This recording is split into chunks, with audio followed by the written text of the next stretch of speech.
ሰላም ጤና ይስጥልን ተመልካቾቻችን እንደምን ዋላችሁ እንደምን አመሻችሁ ከአንከር ሚዲያ ዝግጅት ክፍል ያክብሮ ሰላምታችን እናቀርባለን። በአፍሪካው ቀንድ አዲስ የኃይል አሰላለፍ ሊፈጠር እንደሚችል እየተነገረ ነው።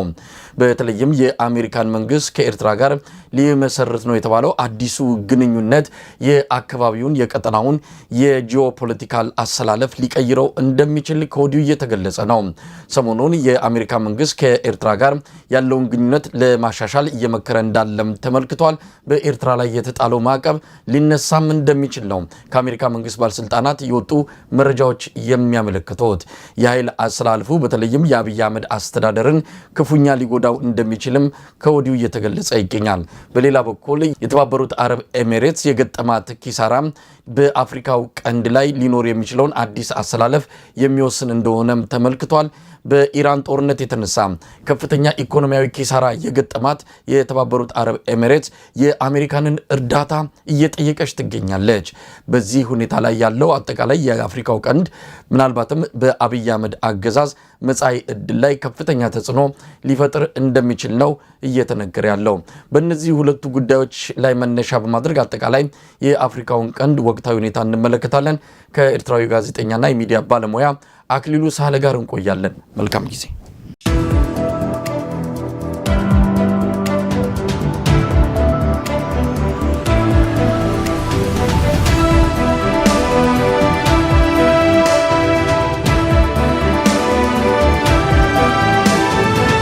ጤና ይስጥልን አክሊሉ።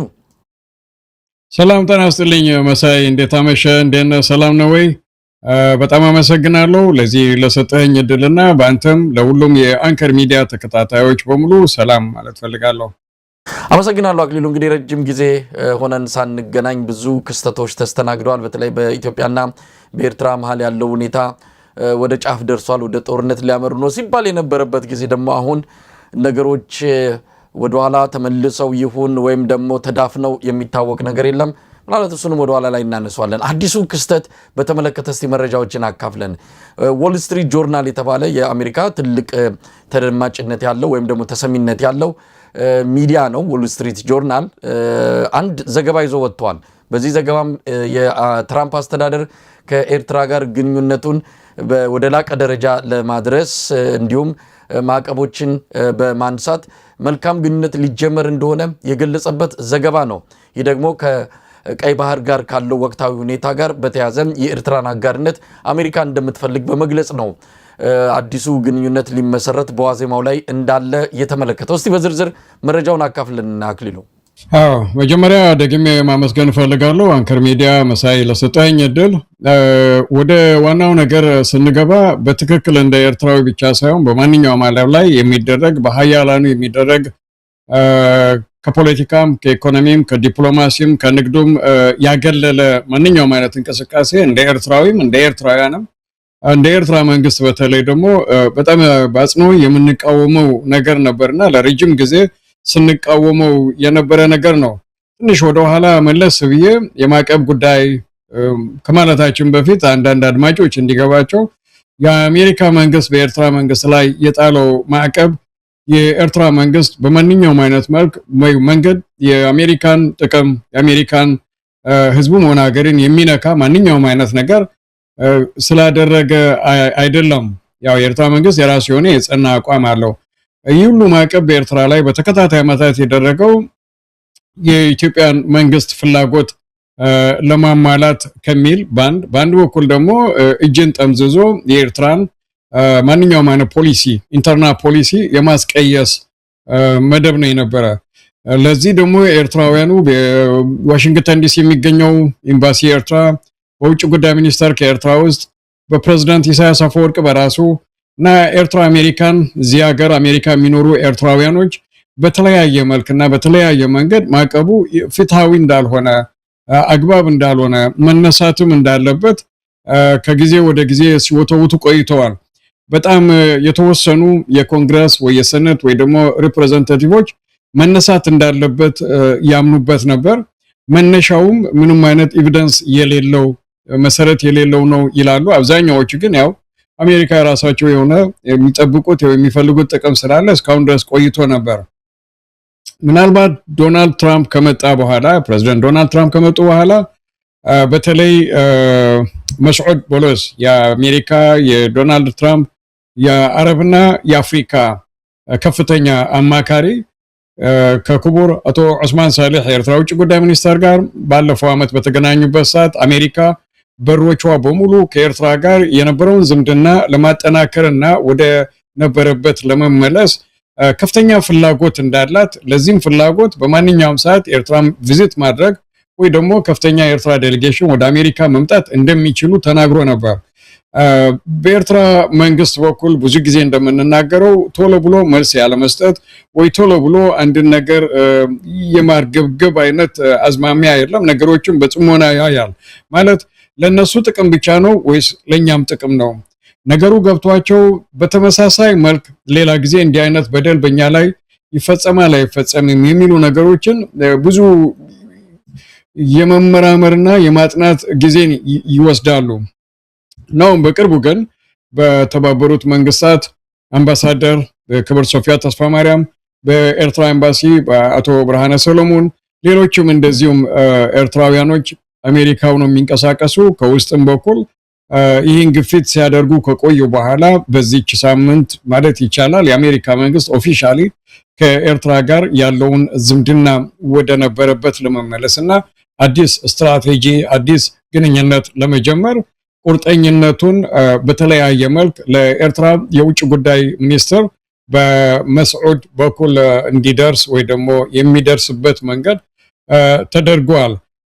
አምናም ምናልባት ተናግረንበታል ከዚህ በፊት የዶናልድ ትራምፕ መንግስት ወይ አስተዳደር ከኤርትራ መንግስት ጋር ያለውን ዝምድና ለማሻሻል ወደ ከፍታ ማማ ላይ ለማድረስ ኤርትራ የምትገኝበት ቀጠናዊ አቀማመጥና የኤርትራ መንግስት በተለይ አሜሪካ ኤርትራን የሚወቅስበት ግብረ ሽበራን ታበረታታለች የሚል ነገር ነበር።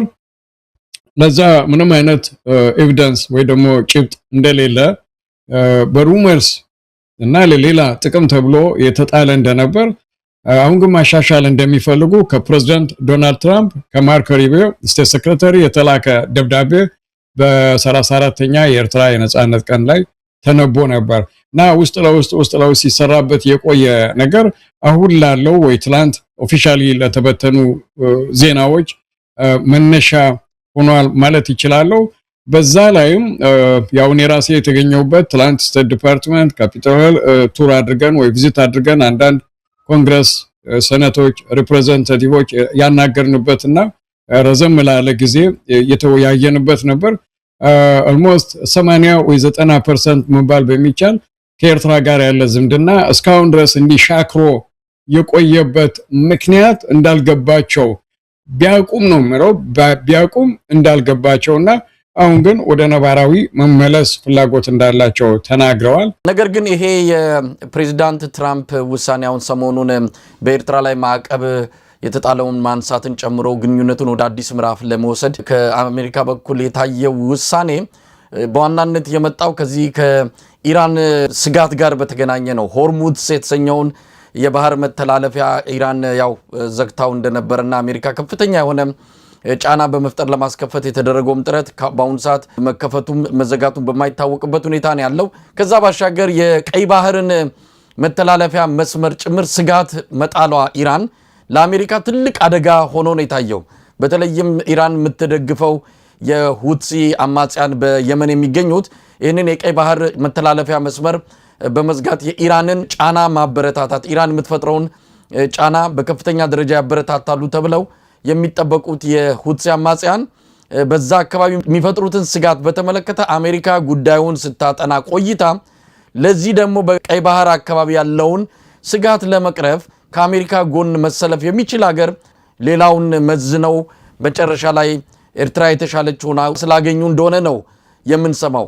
ስለዚህ ይሄ አዲሱ ክስተት ነው አሜሪካ ለውጥ እንድታመጣ ያደረጋት የሚሉ አስተያየቶች አሉ። ይሄ ክስተት ባይኖር ኖሮ አሁንም ግንኙነቱ እንዲወጣ ገባ ባለመልኩ ማዕቀቡም የማይነሳበት ሁኔታ ይፈጠር ነበር የሚል ነውና ይሄ አዲሱ ክስተት መምጣቱ አይደለም ለአሜሪካ ውሳኔ መጣደፍም ሆነ የመጨረሻ ደረጃ መድረስ አስተዋጽኦ ያደረገው 100% ድርሻ አለው ማለት እፈልጋለሁ። ማለት ስለ ያው ግፊት ቢኖርም ጥያቄ ቢኖርም የትራምፕ አስተዳደር ከማንኛውም ሀገር ጋር ሰላማዊ ግንኙነት እንፈልጋለን መሰረታለን የሚል ሐሳብ የተንጸባረቀበት ቢሆንም እንዲህ ፈጠን ባለ መልኩ ስለ ኤርትራ የማዕቀብ ጉዳይ ስለ ኤርትራና ከአሜሪካ ጋር ስላለ ዲፕሎማሲ ወደ ማሻሻል የሚባለው ነገር እንዲህ ፈጠን ባለ መልኩ አልታየም ወይ ደግሞ ሊታይ ባይችል ነበር እላለሁ። እንዳነሳው ግን የሆርሙዝ ሰርጥ መዘጋትና ባይዘጋም በዛ አካባቢ ያለው አዲስ ስጋት አሜሪካን ከማንኛውም መንግስት ወይ ከማንኛውም ሀገር በላይ ወይ እኩል በተለይ ከዩናይትድ አረብ ኤሚሬት ጋር ሊባል በሚችልበት መልኩ አሜሪካን በኃይለኛ ጎትቷል ብቻ ሳይሆን የአሜሪካ በዶላር ዶሚኔት የማድረግ አቅም ወደታች እንዲወርድና አንዳንድ ትላልቅ ሀገራት እንደነ ራሽያ እንደነ ቻይና እንደ ኢራን ራሷ ሌሎችም እዛ አካባቢ ኢንስቴድ ኦፍ በዶላር ከመጠቀም ይልቅ በያን እንጠቀማለን የሚል ጠዋት ተሰጥቶ ማታ የሚቀየር ማታ ተሰጥቶ ጠዋት የሚቀየር ሐሳብ ለአሜሪካ መንግስት ለኛና ከፍተኛ ስጋት ነው። ስለዚህ ያ ስጋት ሆርሙዝ ሰርጥን ከዘጋና እንደተዘጋ ወይ ደግሞ አሜሪካን በቀጣይ ውጪ የሚያስወጣ ከሆነ ሌላ አማራጭ መፈለግ የግድ ይኖራቸዋል ወይ ይኖርባቸዋል። እዛው ቀጠናና እዛው አካባቢም ሆነው የመካከለኛው ምስራቅ እንቅስቃሴ ለመቆጣጠር አመቺ ወይ ደግሞ አብሮ ሊሰራ የሚችል ዝምድና ያለው መንግስት ይፈልጋሉ። በየመን የሚገኙ የሁቲ አማጽያን በዩናይትድ አረብ ኤሚሬትስ የሚደገፉ አሉ ነበሩ። ሳዑዲ አረብ እርምጃ ከመውሰዷ በፊት በኢራን መንግስት የሚደገፉም አሉ። በዚህ ባለፈው 2-3 ሳምንት በእስራኤል ላይ ሚሳኤሎችን ሲያስወነጭፉ ነበር። ከዛም አልፎ ደግሞ የባባል መንደብን እንዘጋለን የሚል ዛቻ ማስፈራሪያም ነበር። ያ ዛቻና ማስፈራሪያ የአሜሪካ መንግስት ከፍተኛ ስጋት ላይ ይጥላል። ሌላ ትኩሳትና ሌላ እሳት እዛ ቀጠና እዛ አካባቢ እንዲነሳ አይፈልጉም። ሌላው ነጥብ የኤርትራ መንግስት የመረጡበት ፖለቲካው ለጊዜ መጥፎ ነው። ፖለቲካ መጥፎ ነው ስንልኛ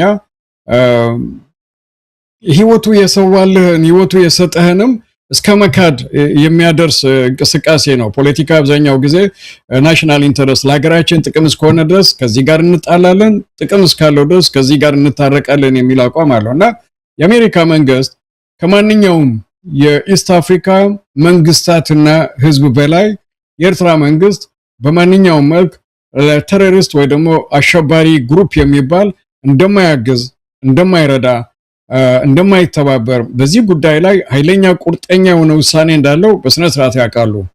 በ2001 ሰፕተምበር 11 የትዊንስ ታወር በተመታበት ጊዜ የቀድሞው የአሜሪካ መከላከያ ሚኒስትር ዶናልድ ራምስፌልድ ወደ ቀጠናው ወይ ደግሞ ወደ ኤርትራ በጣም ግዙፉን የፔንታጎን የመከላከያ መርከብ ይዞ ሄዶ ነበር።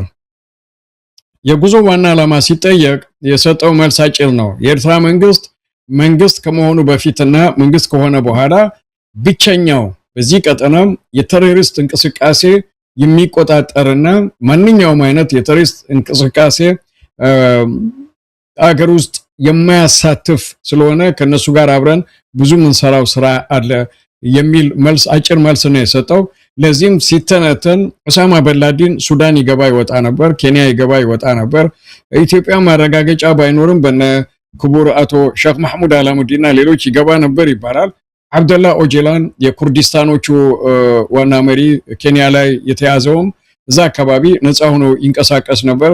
የሱዳን ሐሰን አብደላ ቱራቢ የሚመራው በ25 ዓመት መላው አፍሪካን ወደ እስልምና መቀየር የሚል ፍልስፍና ሱንም የኤርትራ መንግስት በአጽኖ የተቃወመና ከሱዳን የሚንቀሳቀሱ ጂሃዲስቶችን ሐምሻ መስራዕ ምንላቸውንም በጽኑ ይመክት የነበረ መንግስት ነውና ይሄን ቢያውቁም የነሱን ጥቅም አያስጠብቅልንም እሻይልም የኤርትራ መንግስት ስለሚሉ ጫናው ነበር። አሁን ግን የተፈጠረው ሁኔታ ሳይወዱ ወይ ደግሞ በግድ ከኤርትራ መንግስት ጋር ያለውን ዝምድና ለማሻሻል በኃይለኛ ግፊት ሰጥቷቸዋል። ትክክል ነው። ከዚሁ ጋር ተያይዞ ያለ ጥያቄ ነው። ስለዚህ የአሜሪካ አዲሱ አመራር ትራንዛክሽናል ዲፕሎማሲ የሚባላል እንደ ድሮ ሰብአዊ መብትን ሌሎች ነገሮችን ከግምት ያስገባ ሳይሆን ጥቅምን ያሰላ ከምንም በላይ አሁን ፕሬዚዳንት ትራምፕ ጥቅም ነው የሚያሰሉት። እዛ ሀገር ያለውን ሁኔታ አይተው አይደለም። ስለዚህ በኤርትራ እነሱ ያኔ ማዕቀብ ሲጥሉ ያስቀመጧቸው ወይም ደግሞ ለዛ ማዕቀብ ምክንያት የሆናቸው የሰብአዊ መብት ጥሰት ሌሎች ያሏቸው ነገሮች ተሻሽለው ሳይሆን አሁን ጥቅማቸው የሆነ ነገር በራሳቸው ላይ ስለመጣም ከዛ አንፃር ነው ግንኙነቱን የፈለጉት ወይም ደግሞ ማዕቀቡን ያነሱት እንጂ በኤርትራ ለውጥ መጥቶ ነው ማለት የሚቻል አይደለም ማለት ነው። መሳይ ከሙሉ አክብሮትና ይቅርታ ጋር ላንተም አድማጮቹም አንድ በዚች በማዕቀብ የሚባለው ጉዳይ ላይ ግንዛቤ እንዲኖራቸው የምፈልገው የአሜሪካ መንግስት በተለይ ደግሞ የፕሬዝዳንት ኦባማ አድሚኒስትሬሽን ኦገስት አካባቢ ወይ ጁላይ አካባቢ ኬንያ ሄዳ ሂላሪ ክሊንተን የኤርትራ መንግስት አሸባብን እያገዘ ስለሆነ ይህን ድርጊት ካላቆመ ማዕቀብ እንጥላለን አለች። ከ6 ወር ከ5 ወር ምናምን በኋላ ዲሰምበር ላይ ክሪስማስ ኢቭ ማዕቀብ ተጣረ which is 2009 ማዕቀብ ሲጣል የኤርትራ የሂውማን ራይት የሰብአዊ መብት ምናምን የሚባሉ ነገሮች ማዕቀቡ ላይ የተካተቱ አልነበሩም በፍጹም። እስካሁንም እነዚህ ነገሮች አይነሱም አልተነሱም። እነዚህ ነገሮች ማናቸው የሚያነሷቸው ትንሽ ለአድማጮቹ ክሊሪፋይ ማድረግ ፈልጋለሁ። እና ማዕቀብ ሲጣል በሴኩሪቲ ካውንስል በኩል የኤርትራ መንግስት በሶስት ጉዳይ ነው የተከሰሰው። አንደኛ አሸባብን ያግዛል፣ ሁለተኛ ከኢትዮጵያ ጋር ያለውን የድንበር ግጭት በሰላማዊ መንገድ መፍታት አይፈልግም፣ ያው የነመለስ ዜናዊ ግፊትም ነበር። ሶስተኛው ከጅቡቲ ጋር በራስ ቄሳርና ራስ ዱሜራ አካባቢ የተነሳው የድንበር ይገባኛል ጦርነት ኤርትራ በሰላማዊ መንገድ መፍታት አትፈልግም፣ ስለዚህ ማዕቀብ ጥለናል የሚለው። ማዕቀቡ ደግሞ ሶስት ነገሮችን ይይዛል። አንደኛ የባለስልጣናቱ ውጭ ሀገር የተቀመጠ ገንዘብ ፍሪዝ ያደርጋል ይላል ማንኛውም አሴት ካላቸው። ሁለተኛ ኤርትራ ማንኛውም አይነት ብረት ወይ ደግሞ የጦር መሳሪያ መግዛት ወይ ማስገባት አትችልም ይላል።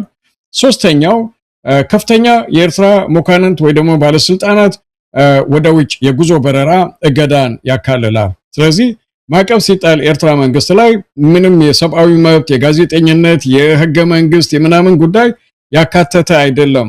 ያ ነገር ቢባል ኑሮ እዛ ኢስት አፍሪካ ውስጥ ኤርትራ ብቻ በዚህ ጉዳይ ማዕቀብ አይጣልባትም ነበር። ብዙ መናገር ፈልጋለሁ፣ እስፋይን ይቅር።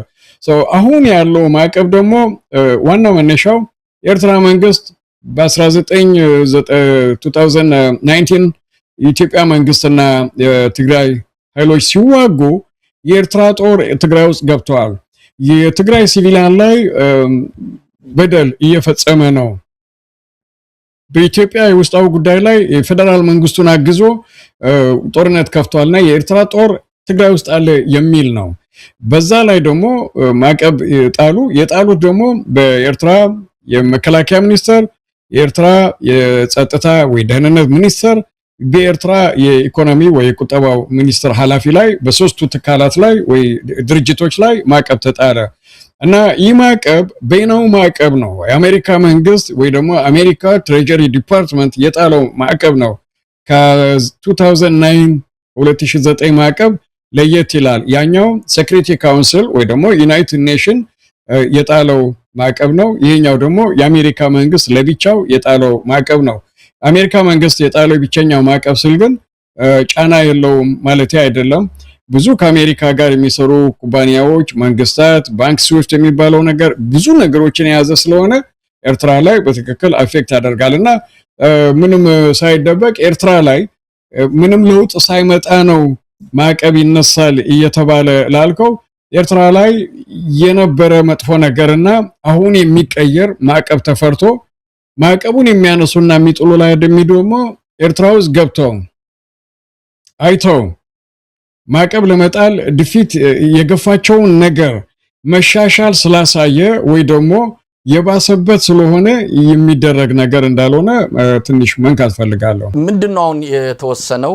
ምንድነው ግንኙነቱ? የሚነሱት ማዕቀብ በዝርዝር ታውቀዋል ወይ? በዚህ ኤርትራ እንግዲህ ማዕቀቡ በመነሳት ጥቅም ታገኛለች ማለት ነው። አሜሪካ ደግሞ በዚህ በቀይ ባህር ያለውን አጠቃላይ ሁኔታ በተመለከተ ከኤርትራ ጋር በአጋርነት በመስራት ያለውን የስጋት ዳመና ለመክፈፍ የሚያስችላትን እድል ታገኛለች ማለት ነው። እንግዲህ ባጭሩ ከተገለጸ እንደዚህ ነው። እስቲ ዝርዝር ነገሩን ያለቀለት ያበቃለት ተፈርሞ ያበቃ ነው ወይስ ገና ሂደት ላይ ነው ያለው? ሁለት ጥያቄዎች በተከታታይ።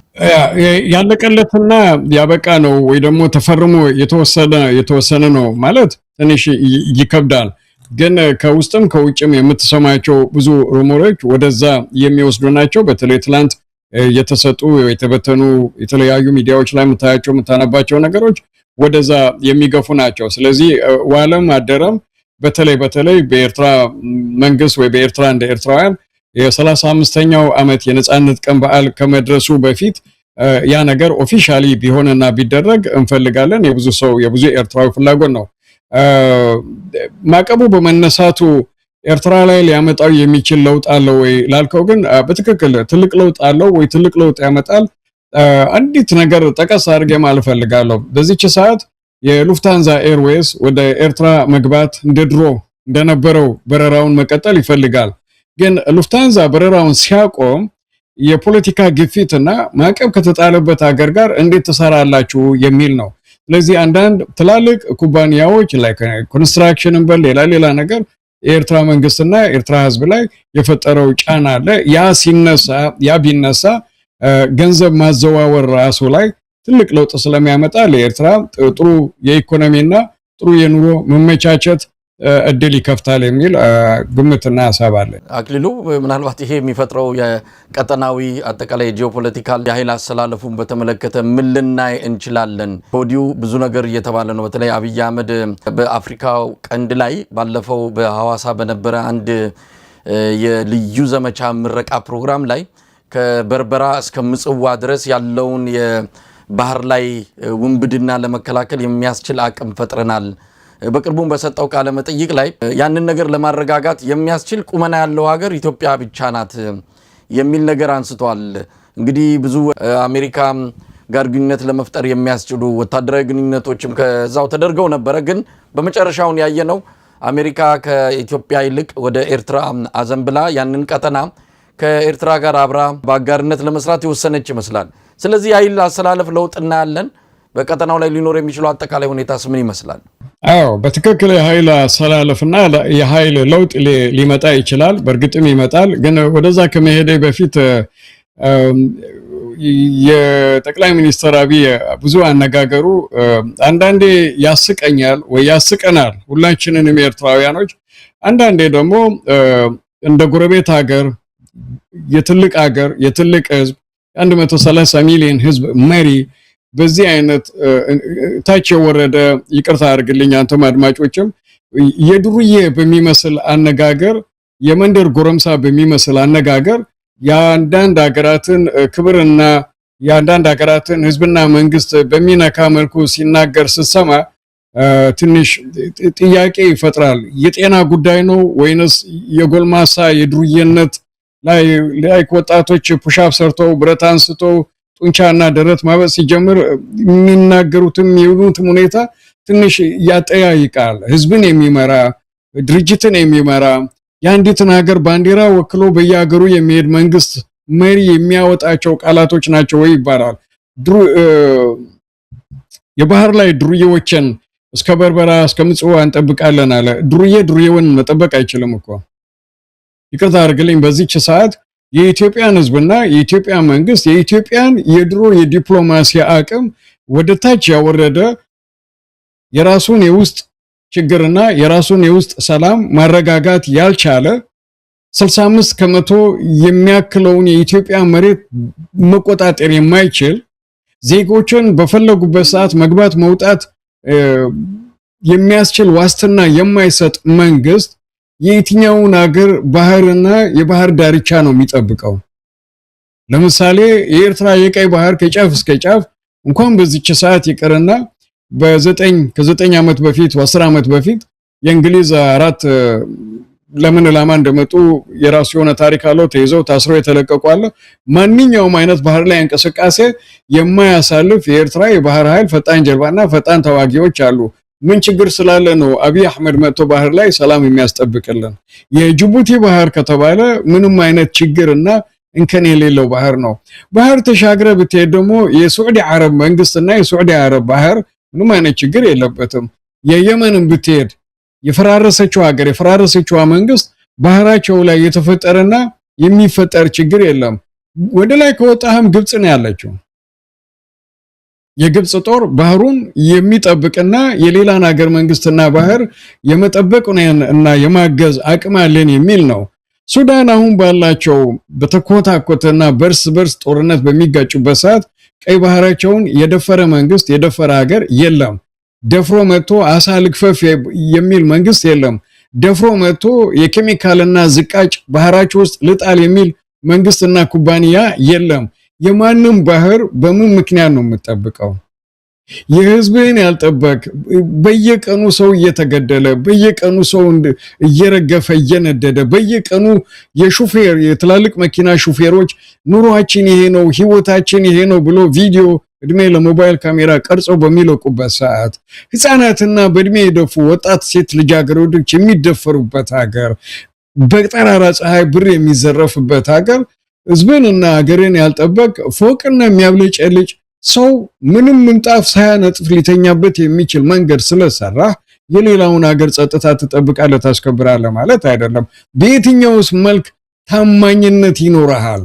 አንዴ የሶማልን አንዴ የኤርትራን አንዴ የሱዳንን አንዴ የጅቡቲን ባህር ልክ እንደ እርጉዝ ሴት አማረኝ እንደምትል አማረኝ እያለ ሁሉም በስጋት የከተተ መንግስት ማነው ባህሩን ናጠብቅልኝ ናሻግዘኝ የሚለው? ዶክተር አብይ አህመድን ወይ የኢትዮጵያን መንግስትና እቺ በጣም የምታስቅ ቀልድም ነች ወይ ደግሞ ፌዝ ነች ወይ አይ ዶንት ኖ ሊገባኝ የማይችል ነገር ነው። በኃይል አሰላለፍ ስላልከው ግን ኦፍ ኮርስ ትልቅ የኃይል አሰላለፍ ይመጣል። ይህ የኃይል አሰላለፍ አንደኛ ኖርዝ አፍሪካ ውስጥ ግብጽ አለች። ግብጽ ከሳዑዲያ መንግስትና ከአሜሪካ መንግስት ጋር ያላት ዝምድና ይታወቃል። ወደ ታች ከወረድክ የኤርትራ መንግስት በወታደራዊ አቅሙ በፖሊሲው በጣም የጸና መንግስት ነው። በአቋሙ ላይ በጣም የተረጋጋ መንግስት ነው። እዛ አካባቢ የሚደረግ ማንኛውም አይነት የሽፍትነትን ብለው ያለመረጋጋቱን ሁኔታ አይቀበልም። አሁን ከተፈጠረው ጋር ስቴብል የሆነ አቅም ያለው ማረጋጋት የሚችል የውስጥ ማንኛውም አይነት የእርስ በርስ ግጭትና ጦርነት የሌለው እንደ ካናዳ እንደ አሜሪካ እንደ አውሮፓ ህብረትና የተመሳሰሉ መንግስታት ትራቨል ባን ብለው ወረቀት ያለጠፉበት ኢትዮጵያን ብትገለብጥ ፋይሉ ከካናዳ አንስተ እስከ መላው ዓለም እንዳትንቀሳቀሱ ዜጎች የሚል መግለጫ ይወጣል። ኤርትራ ውስጥ እንደዛ የለም።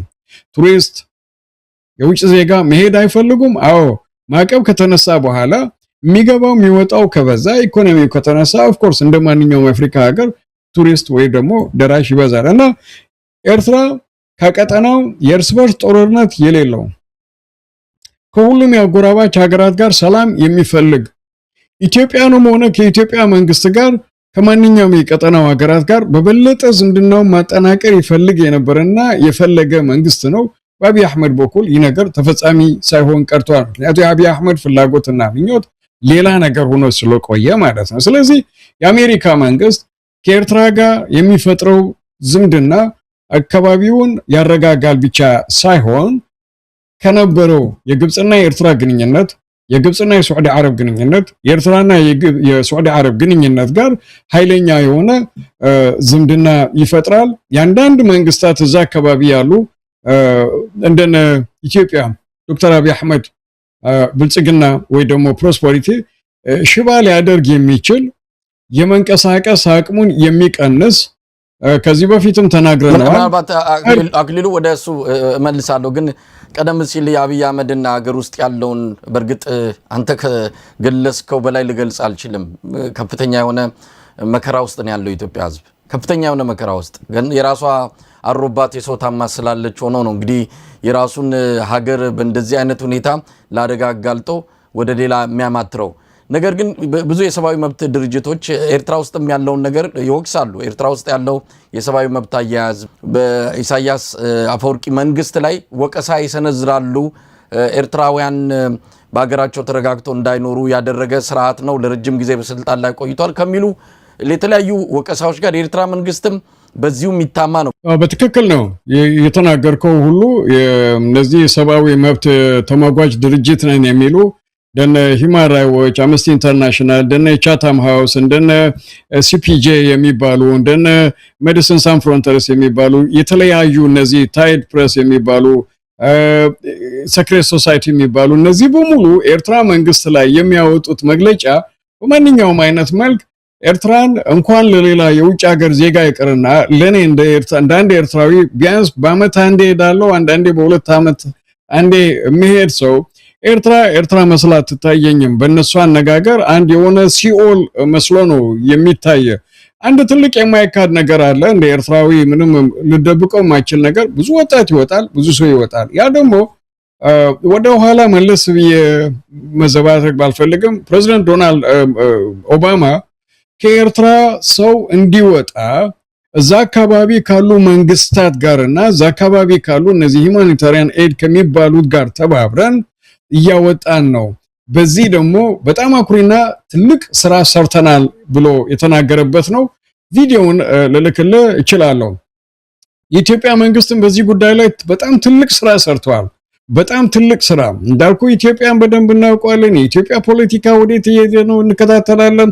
ኢትዮጵያ ውስጥ በራሳቸው ሀገር ዲስፕሌስድ የሆኑ የኢትዮጵያውያን ዜጎች በሚያሰቅቅ መንገድ ላይ እየተኙ ለኤርትራውያን ተብሎ የኳስ መጫወቻ የሚበልጥ 5 ትላልቅ ካምፕ ኢትዮጵያ ውስጥ ተሰርቶ ንውጡ ካናዳ እንወስዷቸዋለን፣ ንውጡ አሜሪካ እንወስዳቸዋለን ይባል ነበር። ይህ ስል ኑሮና ሁኔታው ገፍቶት የወጣ ኤርትራዊ የለም አልነበረም ማለት አይደለም። ቅድም ያነሳነው ማዕቀብ የሚባለው ነገር በዲፕሎማሲ ኢዞሌት መደረጉ ሌላም ነገር ከኢትዮጵያ ጋር የነበረው የ20 እና 25 ዓመት ወታደራዊ ፍጥጫ ኦፍ ኮርስ ሀገሪቱን በኢኮኖሚ ይጎዳል፣ በማህበራዊ ኑሮ ይጎዳል፣ ብዙ ነገሮች ጎድተዋል።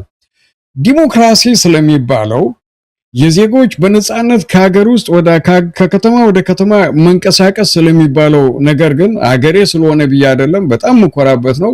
የህዝባችን አዘኔታ እዚህ ያለ ነው፣ የኛም አዘኔታ ነው፣ የፋሚሊ ነው እና እንደ ኤርትራ የተረጋጋ ሰላማዊ የሆነ ዜጎች በነጻነትና ዜጎች ያቅማቸውን ያህል የሚኖሩባት ሀገር የለችም።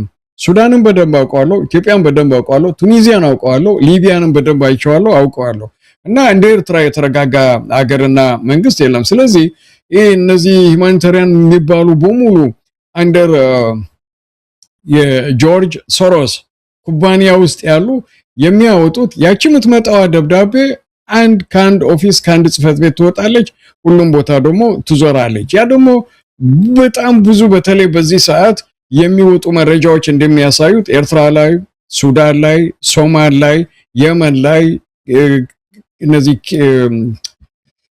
ኢራን አሁን ያለበት ላይ፣ ኢራቅ ላይ፣ አፍጋኒስታን ላይ እና የተለያዩ ብዙ ሀገራት ላይ መንግስታትን የመገልበጥ እና መንግስታትን የማውደም የረጅም ጊዜ ፖሊሲ የተወሰደበት ነው። ስለዚህ ስለ ኤርትራ የመብት ረገጣ ብሎ መከራከር የሚችል ሰው ይህ ወታደራዊ ከኢትዮጵያ ጋር የነበረው መፋጠጥ ባይኖር አሁን ራሱ እኮ አለ መሳይ፣ አሁን ራሱ እኮ ዶክተር አብይ አህመድ የሀገር መሪ ነው ወይ? የራሱን ሀገር ማንደፈር መደፈር ማንፈልግ ድንበራችን ማይነካ ይላል። ወደ ቀይ ባህር ስትለው በጉልበትም በግዴታም በባሌም በበሌም ይላል። እና ኤርትራ መንግስት ምንድነው ማድረግ ያለበት? የሱዳን መንግስት ምንድነው ማድረግ ያለበት? ስለዚህ ኤርትራ መንግስት ተገዶ የገባበት የኑሮና የኢኮኖሚ ሁኔታ ህዝቡን ወይ ወጣቱን ኃይል ያስወጣዋል። ወጣቱ ደግሞ ማንኛውም ሀገር ኦፍ ኮርስ ብዙ አዲስ ነገር ይፈልጋል። ኑሮውን ማሻሻል ይፈልጋል። ልጅ መውለድ ይፈልጋል። ወልዶ ደግሞ ልጆችን በአግባብ በስነ ስርዓት ማሳደግ ይፈልጋል። እና እነዚህ በማይኖሩበት ወይ እነዚህ እንዲመቻቹ የማያስችል ነገር ሲኖር ሁሉም ባንል አብዛኛው ወይ ደግሞ በከፊሉ ሊወጣ ይችላል።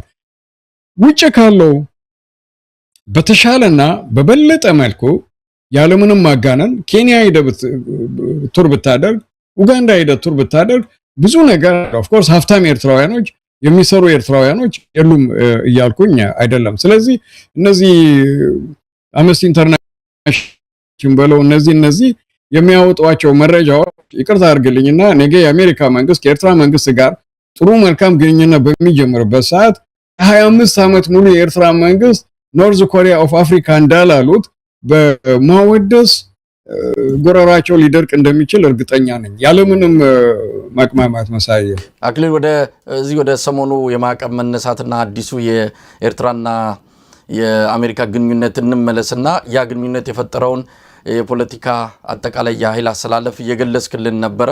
ወደዛ እንምጣ። እንግዲህ ብዙ ነገሮች ሊቀያየሩ ይችላሉ። አሁን ቀጠናው በጣም አስጊ በሆነ ሁኔታ ውስጥ ነው ያለው።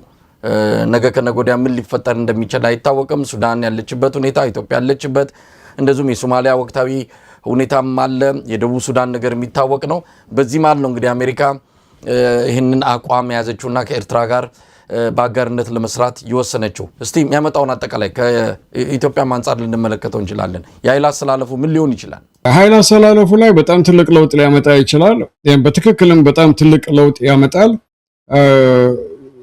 ከሩቅ መንግስታት በብድርም ይሁን በልመናም ይሁን በእጅ በመንሳት በሚሰጡ አንዳንድ ድጎማዎችም ይሁን የኢትዮጵያ መንግስት ወይ ደግሞ አብይ አህመድ ኢስት አፍሪካ ላይ ሊነካ የማይችል ወይ ደግሞ ማንኛውንም ነገር ልክ እንደ ቤት ውስጥ ገረድ አገራትና መንግስታትን የማዘዝ አይነት አዝማሚያና መንፈስ ሲታይበት ቆይቷል። በተለይ ከዩናይትድ አረብ ኤሚሬትስ ጋር የነበረው የጠበቀ ዝምድናና ሱዳን ውስጥ ባስነሱት፣ ሱዳን ውስጥ ባስጨረሱት፣ ሱዳን ውስጥ ባስጨፈጨፉት በሺዎች የሚቆጠር ዜጎች ሞት የተነሳ አብይ አህመድ እዛ ኢስት አፍሪካ ላይ የመንገስ ያው እንደተናገረው 7ኛ ንጉስ ወላ 8ኛ ንጉስ እንዳለው የመንገስ አይነት መንፈስና ስሜት ነበረበት።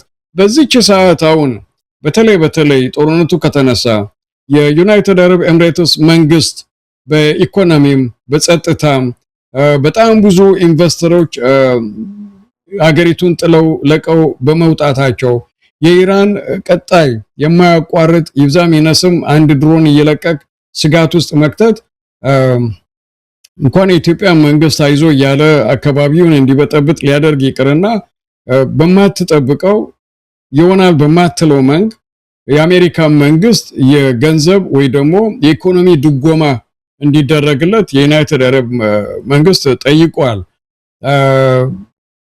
ኢቲሃድ የሚባለው የነሱ ትልቁ ኤርዌይዝ አፍሪካ ውስጥ ያለውን በረራ በማስፋፋት ሌላ ተጨማሪ 5 ሀገራትን ዴስቲኔሽን ጨምሯል። ከነሱ አንዷ ኤርትራ ነች እና እነዚህ ነገሮች ሁሉ ሰብሰብ አድርገ ስታይ አካባቢው ላይ የሚፈጠር የኃይል ሚዛን ወይ ለውጥ አለ።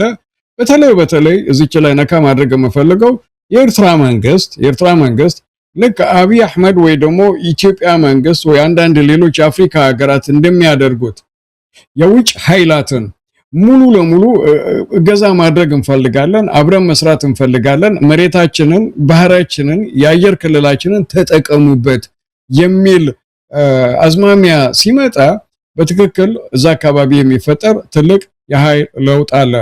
ያ ሳይፈጠር ራሷን በዚች 2 ወር ውስጥ ጦርነት ባየነው ዩናይትድ አረብ ኤሚሬት ውስጥ የፈጠረውን ኪያስ አይተዋል።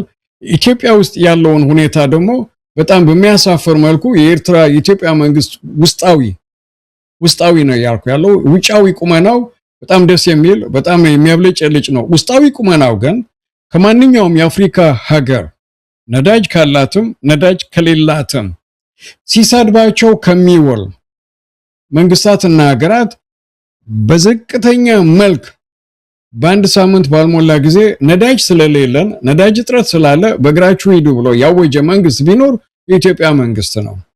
እንደማንኛውም ሀገር ፌደራል ሪዘርቭ የሚባል ነገር እንኳን ለችግር ጊዜ ቢያንስ ለአንድ ወር የሚያንቀሳቀስ ነዳጅ ያላስቀመጠና የሌለው መንግስት ነው።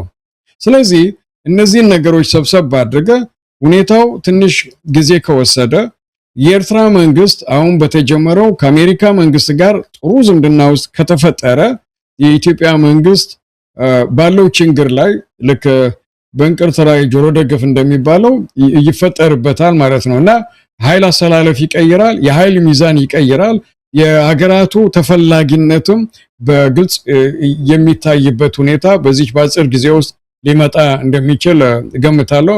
እርግጠኛ ሆኜም መናገር ፈልጋለሁ። እንደው በዝርዝር ማየት ከተቻለ ለምሳሌ ኤርትራ በቀይ ባህር ላይ ስጋት እንዳይመጣ ለማድረግና ኢራን የዛተችውን እንዳታረግ ሆርሙዝ ላይ ያው የፈጠረችው ማርከቦች በሷ ፈቃድ ብቻ እንዲተላለፉ ያደረገችበት ሁኔታ አሜሪካንን ብዙ ዋጋ እንድትከፍል አድርጓታል። ከወዳጆቿና ከአጋሮቿ ከምዕራባውያን መንግስታት ሳይቀር ብዙ መሻከር ውስጥ የገባችበት ሁኔታ ነው የተፈጠረው። አሁን ኢራን ደግሞ አሻግራ በቀይ ባህር አካባቢ ስጋት ፈጥራለሁ በሚል ነው እንግዲህ ኤርትራም በዚህ አጋጣሚ ይሄ ታሪክ ይሄ ክስተት አጋጣሚውን ፈጥሮላት ከአሜሪካ ጋር ያላትን ግንኙነት ለአንዴና ለመጨረሻ ጊዜ ይሁን ለማንኛውም በዚህ ወቅት ላይ ትልቅ ግንኙነት የምትፈጥርበት አጋጣሚ ተፈጥሯል። ምንድነው አሁን የሚሆነው? እዛ አካባቢ ከኤርትራ ጋር አሜሪካ ሚኖራት ግንኙነት በምን መስኩ ሊገለጥ ይችላል? የሁቲ አማጽያን በሚፈጥሩት ስጋት፣ በሌሎች ኢኮኖሚያዊ ጉዳዮች ምንድነው የአሜሪካና የኤርትራ ግንኙነት በቀጣይ እዛ አካባቢ የምናየው? በሁለት መልክ ልናይ እንችላለን። አንደኛው የኤርትራ መንግስትና የአሜሪካ መንግስት የሁለትዮሽ የጋራ ዲፕሎማሲ የጋራ ግንኙነት የጋራ አሊያንስ የመፍጠርና ልክ እንደማንኛውም ሀገር መልካም ዝምድና እንዳላቸው በንግዱም በኢኮኖሚውም በባህሉም በዲፕሎማሲውም መልካም ዝምድና እንደሚፈጥሩት የመፍጠር ያህል ነው። ይህ ነገር ደግሞ ምናልባት ትንሽ መለስ ብንል ካናዳ ብናየው ለምሳሌ ቋሚ አምባሳደር ወደ ኤርትራ ልካለች። በቅርቡ ባለፈው ሳምንት ለክቡር ፕሬዝዳንት ኢሳያስ አፈወርቂ የስራ ደብዳቤ አስገብታለች። ካናዳ የአሜሪካን እኩልና የአሜሪካን ድርሻ ወስዳ ኤርትራ መንግስት ላይ የነበራት አስተያየት ወይ አካሄድ ሁሉ የሚያውቀው ነው። በጣም ኔጌቲቭ እና መጥፎ የሆነ አስተያየት ነው የነበረ እና እነዚህ ሀገራት በብዛት እንደነ ሽወደን ብንልም እየተመለሱ ከኤርትራ ጋር ያላቸውን ዝምድና እያሳደጉ ነው። ሁለተኛው ነገር ከዛ ለየት ባለ ቀጠና ላይ ባለው በአዲሱ በጦርነቱ የተነሳ ምክንያት ትልቅ ሊፈጠር የሚችል የአሜሪካ መንግስት ወይ የአሜሪካ ወታደራዊ ቁመና የኤርትራ ምድር ላይ ሊያስገባ የሚችል መልካም ዝምድና ይፈጠራል የሚል እምነት የለኝም። የኤርትራ መንግስት በእንደዚህ አይነት ነገሮች ላይ በጣም ቁጥብ የሆነ መንግስት ስለሆነ በግብጽና በሳዑዲ በኩል ተደርጎና እነዚህ 8 የቀይ ባህር አዋሳኝ አገራት የሚባሉት አንድ አይነት አቋም አንድ አይነት መግለጫ አላቸው። 8ቱ የቀይ ባህር አባል አገራት የሚባሉ እነዚህ 8 የቀይ ባህር አባል አገራት የሚባሉት እንደነ ኦማን እንደነ ሳዑዲያ እንደነ ኤርትራ እንደነ ኢጂፕት እንደነ ጅቡቲ የመሳሰሉ 8ቱ ማንኛውም አይነት ቀይ ባህር ላይ የሚፈጠር ችግር ወይ ደግሞ ስጋት ወይ የእንቅስቃሴ ንግዱን የሚያስተጓጉለውን ማንኛውም አይነት አዝማሚያ ሲታይ አብረው የመዝመት አብረው የመከላከል ፌርማ ተፈራርመዋል ሳዑዲያ አገር ላይ ከ2 ዓመት 3 ዓመት በፊት ማለት ነው። ስለዚህ ያን ነገር ተንተርሶ ሳዑዲያ ካል ከበስተጀርባ አሜሪካ እንዳለች የታወቀ ነገር ነው። ኢጂፕትም ካል ከበስተጀርባ አሜሪካ እንዳለች የታወቀ ነገር ነው። ስለዚህ የአሜሪካ በቀኝም ሆነ በግራ ዳይሬክት ኢንዳይሬክት ቀይ ባህር አካባቢ ላይ ለሚደረግ ማንኛውም አይነት እንቅስቃሴ ትልቁን ድርሻ ወስዳ በሳዑዲያም ይሁን በግብጽም ይሁን በሌላም በኩል እዛ አካባቢ ሰላም ወይ ጸጥታ የማረጋጋቱን ትልቁን ድርሻ ትወስዳለች። እዛ ሳይደረስ ግን የሁቲ አማጽያን ይህን ያህል ከኢራን ጋር ተባብረው የባባል መንደብ ወይ ደግሞ የቀይ ባህር መተላለፊያ ይዘጋሉ የሚል እሳቤ የለኝም። በብዙ ምክንያት መናገር እንችላለን። አጠር ባለው ግን አንደኛ የመን ውስጥ ያሉ የሁቲ አማጽያንን ኃይለኛ የሆነ ወታደራዊ እርምጃ ተወስዶ ምንም አይነት ፋንክሽናል እንዳይሆኑ የማድረግ ሁኔታ ሊወሰድ ይችላል። ሁለተኛው ነገር ደግሞ ኢራን እስካሁን ድረስ ያሳዩት ነገር ቁመናቸው በጣም ኃይለኛ ቁመናና ጥሩ ቁመና ላይ እንዳሉ የሚያሳይ ነው። ከዛ መውረድ አይፈልጉም። የሚደረግላቸውን ጥሪና የሚደረግላቸውን የሰላም ውሎች በተለያየ መልክ ተቀብለው ያለ ቁመናቸውን ይዘው ወደ ቶታሊ መፍረስ ሳይሄዱ ያለ ቁመናቸውን አስጠብቀው መቀጠል ስለሚፈልጉ ወደ ቀይ ባህር አካባቢ ሊመጣ የሚችል ስጋት አላልልም። ግን ያ ስጋት ሳይመጣ ብዙ ነገር አሳይቶናል። ብዙ የሐሳብና የአቋም መለዋወጥ እንዳለ እዛ አካባቢ አሳይቶናል። የኃይል አሰላለፉን ቀይሮታል። በተለይ ሱዳን ውስጥ ያለው የኃይል አሰላለፍ ተቀይሯል። ሱዳን ውስጥ የነበረው የኃይል አሰላለፍ ከኋላ በኩል ኢትዮጵያና ዩናይትድ አረብ ኤምሬትስ ስለነበሩበት በጣም መጥፎ ሁኔታ ነበር። በዚህ ሰዓት ስለ ሱዳን የሚያወራ የለም። የኢትዮጵያ መንግስት እዛ ቀጠና ውስጥ ይናገራቸው ያደርጋቸው የነበሩ ነገሮች በጣም የሚያሳዝን ወይ ደግሞ ልትገልጸው በማትችል ልክ አሜሪካ አንድ ሀያል መንግስት ዓለም ላይ እኛ እንደሚባል መላ አፍሪካ ውስጥ እኛ የሚባል አይነት ነገር የአብይ አህመድ አካሄድ ነበርና ከዛ ነገር ረገብ ያለ ይመስላል እና ይራሱ ስታየው ትልቅም ባይሆን በተወሰነ መልኩ የኃይል አሰላለፉን ወይ ደግሞ አደብ የማስገዛቱን ሁኔታ በግልጽ ያሳየ ሁኔታ ነው። እንደው አክሊሉ የኤርትራ መንግስት እንግዲህ ከአሜሪካ ጋር በግንኙነቱ በሻከረባቸው አመታት ወደ ምስራቁ ዓለም የማማተርና ከነሱ ጋር የጠበቀ ግንኙነት የመፍጠር ሁኔታዎች ተስተውሏል። ከራሻ ጋር ያለው ግንኙነት የተጠናከረ ነው። ከቻይናም ጋር በተመሳሳይ አሁን ይሄ አዲሱ ከአሜሪካ ጋር የሚፈጠረው አጋርነትና የዲፕሎማሲ ቁርኝት በዚህ ግንኙነቶች ላይ የሚፈጥረው ተጽዕኖ አይኖርም?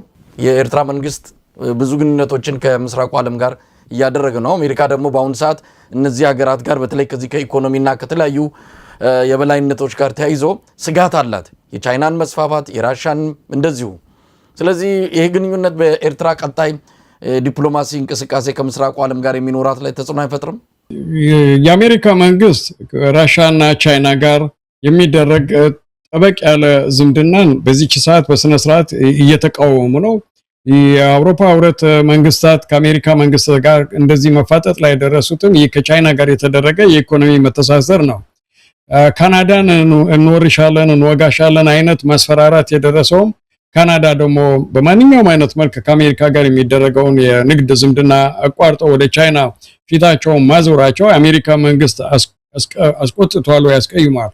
ግን ከኤርትራ መንግስት ጋር ሲታይ በሁለት ነገር ነው። አንደኛ የኤርትራ መንግስት በፖሊሲው ከማንኛውም መንግስት ጋር ሻራ ሳይዝ እኩል እንዳገሩ ነው ከማንኛውም ጋር ጥሩ በመከባበር ሚቹዋል የሆነ ዝምድና የማድረግ ፖሊሲው ብዙ ሀገራት ያውቁታል። ያ ደግሞ ይቀጥላል የሚል እምነት አለኝ። ሁለተኛው ነገር ኤርትራም ሆነች አብዛኛዎቹ የአፍሪካ ሀገራት የአሜሪካን ኢኮኖሚ የሚሻማ በቢሊየንስ ዶላር የሚገመት የንግድ ግንኙነት ከቻይና ጋር የላቸውም፣ አያደርጉትም። አብዛኛዎቹ ከቱርክ ከአረብ ሀገራት እዛ አካባቢ ካሉ ነው የሚያደርጉ እና ስለዚህ ከአሜሪካ ጋር የሚፈጠረው ዝምድና ኤርትራን ከቻይናም ይሁን ከራሻም ይሁን ከሌላው ምዕራባዊ ዓለም ጋር ያላትን ዝምድና ግምት ውስጥ ያስገባል የሚል እሳቤ የለኝም።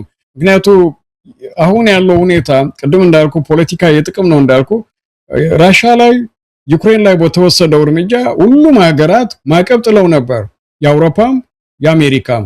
ይህ ነገር ከተነሳ በኋላ ያለምንም ዲፕሎማሲያዊ ዝምድናና ግንኙነት ራሻ ላይ የተደረገው ማዕቀብ ተነስቶ ነዳጅ ከራሻ እንዲገዙ ራሻም ቢያንስ ለ3 ወር የነዳጅ አቅርቦታን ለዓለም ገበያ እንድታቀርብ ፕሬዝዳንት ዶናልድ ትራምፕ ራሱ የተናገረበት ነው። ስለዚህ የጥቅም ጉዳይ እስከሆነ ድረስ ኤርትራ ከሚመስላት መንግስትና ከሚመስላት ሀገር ጋር ዝምድናውን ትቀጥልበታለች። የኤርትራንና የአሜሪካን ዝምድና ስጋት ውስጥ ይከታል የሚል እሳቤና እምነት የለኝም። ከቻይናም ከራሻም ያላት እኩል ግንኙነትና ዝምድና ከአሜሪካም ጋር የአሜሪካ መንግስት ከፈለገው እንደሚቀጥል ነው የማውቀውና ምንም ችግር ይፈጥራል የሚል እሳቤ የለኝም። አክሊሉ እንግዲህ ያው ቀደም ሲል ነካክተናል። የተባበሩት አረብ ኤሚሬትስ በአሁኑ ሰዓት ከፍተኛ ኪሳራ ውስጥ ገብታለች። ዓለም አቀፍ ሚዲያዎችን በሰፊው እየወጣ የሚገኝ ጉዳይ ነው። የአሜሪካንን መንግስት ድጋፍ ነው የጠየቀችው። በኢራን በኩል የደረሰባት ድብደባ፣ አጠቃላይ የተፈጠረባት የኢኮኖሚ ጉዳት እርዳታ እንድትጠይቅና የአሜሪካንን ደጅ እንድትጠና አድርጓታል። ያ ካልሆነ ግን ወደ ቻይና ገንዘብ ልትዞር እንደምትችልም ፍንጭ የተሰጠበት ሁኔታ ነው ያለው። ለዚህም በፕሬዝዳንት ትራምፕ በኩል አንዳንድ ሀሳቦች እየመጡ እንዳለ ነው የምንሰማውና ይሄ ደግሞ አብይ አህመድ እንግዲህ አሜሪካ ከኤርትራ ጋር መልካም ግንኙነት ፈጥራ አጋርነቷን ከኤርትራ ጋር ካደረገች የተባበሩት አረብ ኤሚሬትስም እንግዲህ አብይ አህመድ ምንድነው ደሞዝ ከፋይ ነው የሚባለው የጡት አባት። አሁን ያ ነገር ከደረቀና ከጠፋ አብይ አህመድ ጦርነት የማድረግ ቀውስ የመፍጠር በአፍሪካው ቀንድም በኢትዮጵያ ውስጥም ያ አቅሙ የተገደበ ነው የሚሆነውና እነዚህ ነገሮች በቀጣይ በአፍሪካው ቀንድ ላይ የሚታዩ ክስተቶች ይሆናሉ። እንደው የዚህች ሀገር በዚህ ደረጃ ኪሳራ ምን ሊፈጥር ይችላል? ከአብይ አህመድ ጀምረን በአጠቃላይ በቀጠናው ላይ ሊኖር የሚችለው እንደምታ ምንድን ነው? ትግርኛ አንድ ምሳሌ አለ፣ ደስ የሚል ምሳሌ ነው እና ደግፈው ቢያወዛውዟት በራሷ ሁለት እግሯ ቁማ የምትጨፍር ይመስላታል ይባላል በትግርኛ። ደግፎም ተላሃይዋስ ዘላ ሆይነ ስማዓ ይባላል እና ይቅርታ አድርግልኝ አንዳንዴ እንዲደፈር ብለ መናገር በጣም ማከብራቸው ኢትዮጵያውያን ስላሉ በአገር ውስጥ ጉዳይ ምትነካካ መስሎ ስለሚሰማቸው ያው ኮሜንትም ሲጽፉ መሰጅም ሲጽፉ ትንሽ ያሳቀቀኛል። ኢትዮጵያውያንን በፍቅር ስለምወድና ስለማከብር ነው።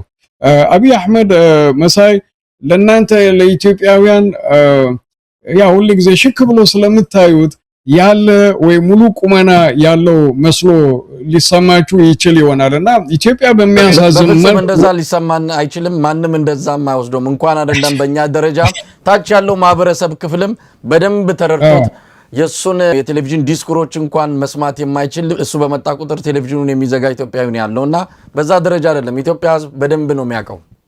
ኦኬ ሶ እንደዛ ከሆነ ኢትዮጵያ መንግስት በዚች ሰዓት ልክ ቀፎ ባዶ ቀፎ የንብ ቀፎ እንዳጋጣሚ ሆኖ ግን ንግስቲቱና ንቦቹ ጥለውት የሄዱ ቀፎ አይነት ቡኮ ቀፎ ነው ኢትዮጵያ መንግስት በዚች ሰዓት አገሪቱን እያስተዳደረ ያለው።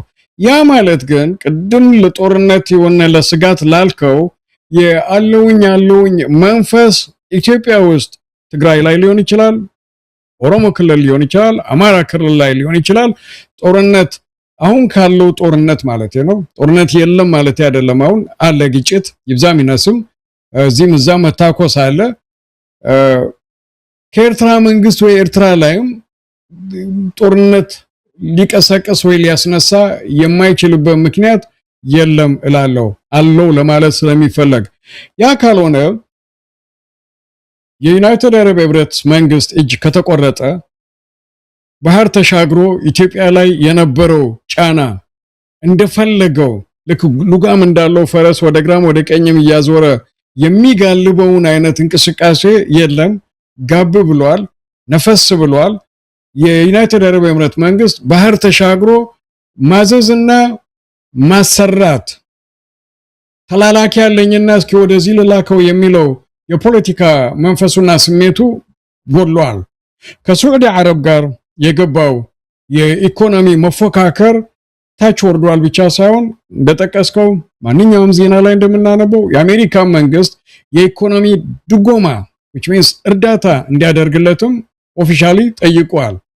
ስለዚህ የአብይ መንግስት ኢትዮጵያ ውስጥ ሊያደርገው የሚችል ወታደራዊ ወይ ደግሞ እንደዚህ አይነት እንቅስቃሴ አለ ሊኖር ይችላል የሚል እምነት የለኝም። ኢትዮጵያ ውስጥ ያለው ሁኔታ ቶታሊ እንዲቀየር ግን ኢትዮጵያ ውስጥ ያሉ የፖለቲካ ኃይሎች ኢትዮጵያ ውስጥ ያለ አብዛኛው ህዝብ በተመሳሳይ መልኩ ውጭ ያሉ ምሁራንና የኢትዮጵያና የኢትዮጵያ አንድነት ያገባናል የሚሉ ሰዎች አብረው እንዲሰሩና ጊዜውን አይተው አብረው እንዲነሱ የግድ ይላል። ብዙ መግለጫዎች የሚሰጡ አሉ። በተለይ ሚዲያ ላይ የምናጫውታቸው የአንዳንድ ጀነራሎች አነጋገር አለ።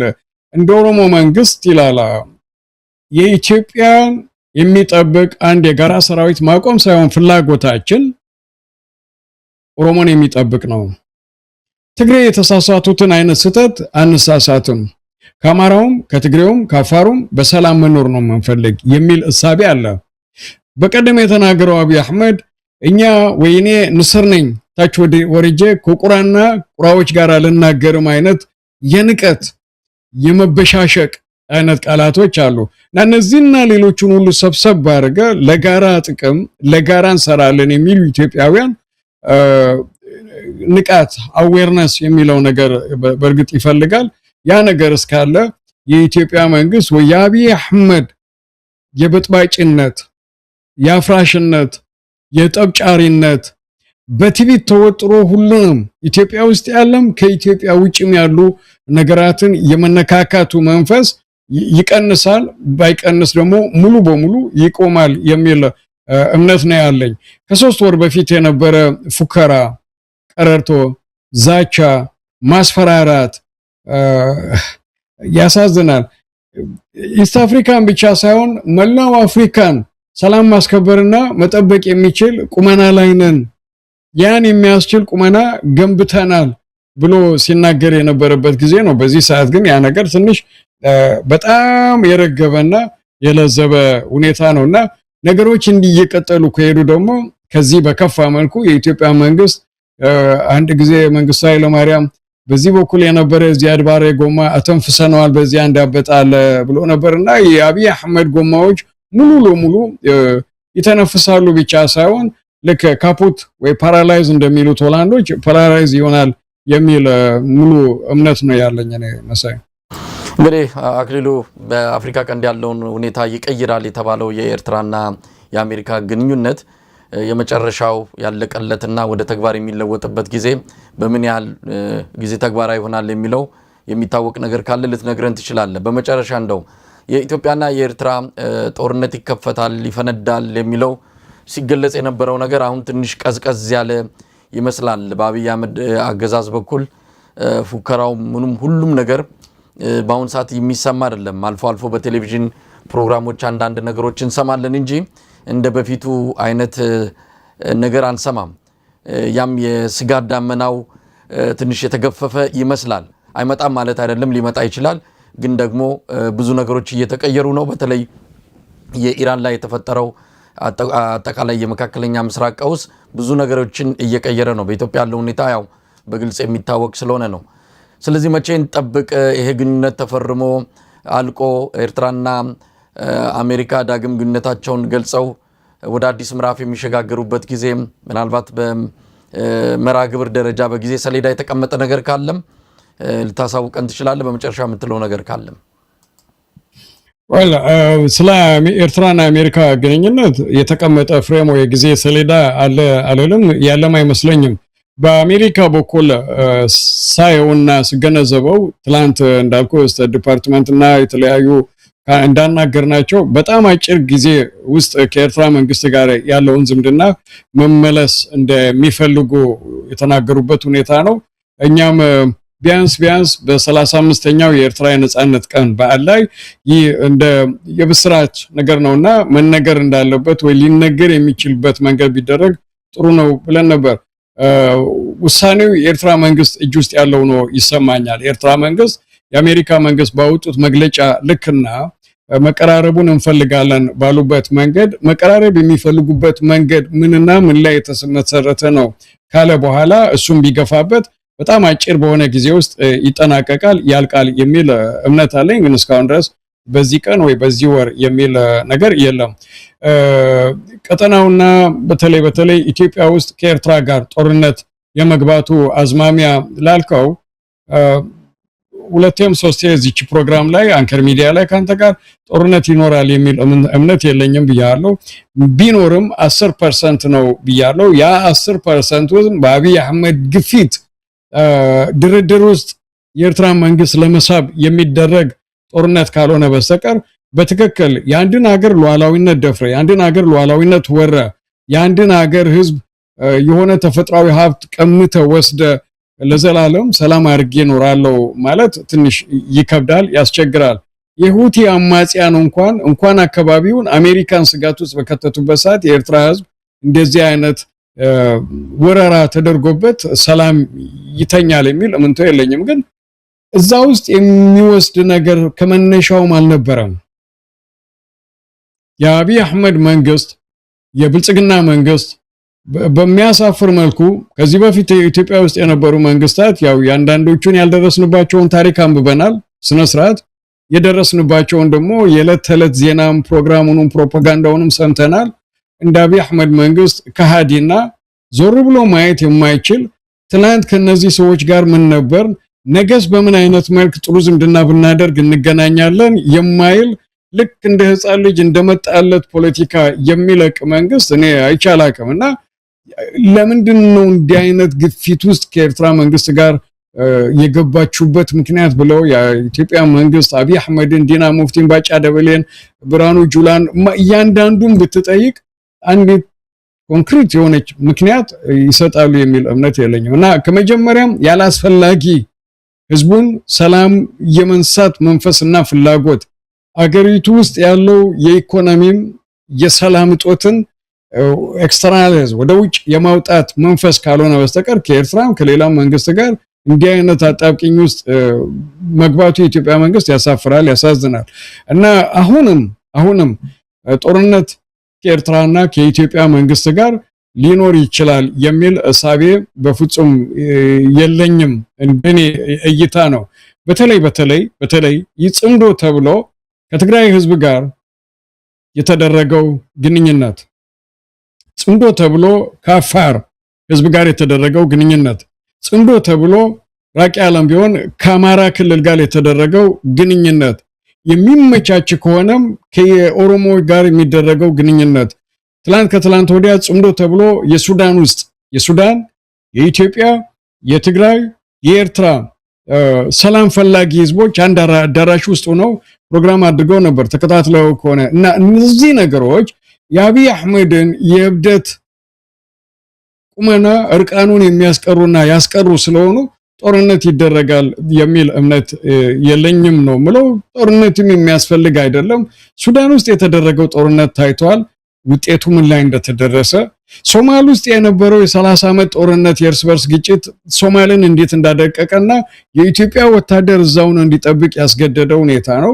በኢትዮጵያና በኤርትራ መካከል የነበረው ጦርነት እስካሁን ድረስ ጧሪና ውሃ የሚያቀብል ልጅ የሌላቸው እናቶችንና አባቶችን በስተርጅና ያስቀረ ጦርነት ነው። የኢኮኖሚውን ድቀትታ እና ያን ነገር መለስ ብላ አይተ ካሁን በኋላ ጦርነት ማሰብና ማስፈራራት የጤነኛ ሰው አይመስለኝም። በኤርትራ በኩል በማንኛውም ሰዓት ተገዶ ተተኩሶበት ልክ የቻይናው መከላከያ ሚኒስተር በቀደም የመጀመሪያው ሚሳኤል መተኮስ ትችላላችሁ አለ አሜሪካ ላይ፣ ሁለተኛና ሶስተኛ ሚሳኤል እንድትተኩሱ ግን ቁጭ ብለን እናየው ማለት ነው። ኢትዮጵያ መንግስትም የመጀመሪያውን ጦርነት ሊተኩስ ይችላል። የኤርትራ መንግስት ግን ከዛ በኋላ እጁን አጣጥፎ ያያል የሚል እምነት የለኝም። ግን እዛ ውስጥ አይገባም፣ አስፈላጊም አይደለምና ሰላም ኤርትራም ለኢትዮጵያም ለመላው የሀገሪቱ የኢስት አፍሪካ ሀገር ህዝቦች ኑሮ ነው እንጂ የናፈቃቸው ጦርነት የሚናፍቀው ህዝብ ኢስት አፍሪካ ውስጥ አለ ስለማለል መሳይ በዚህ በአንከር ሚዲያ ተከታታዮች ሰላም ለኢትዮጵያ ህዝብ፣ ሰላም ለኤርትራ ህዝብ፣ ሰላም ለመላው ኢስት አፍሪካ ህዝብ እመኛለሁ። ለሰጠኝ እድል አመሰግናለሁ መሳይ። እንግዲህ የሚዲያ ባለሙያና ጋዜጠኛ አክሊሉ ሳለ ከሚኒያፖሊስ ሚኒሶታ ለነበረን ቆይታ ከልብ በመመስገን ሰናበታለሁ። እግዚአብሔር ይስጥልኝ አክሊሉ። አመሰግናለሁ መሳይ።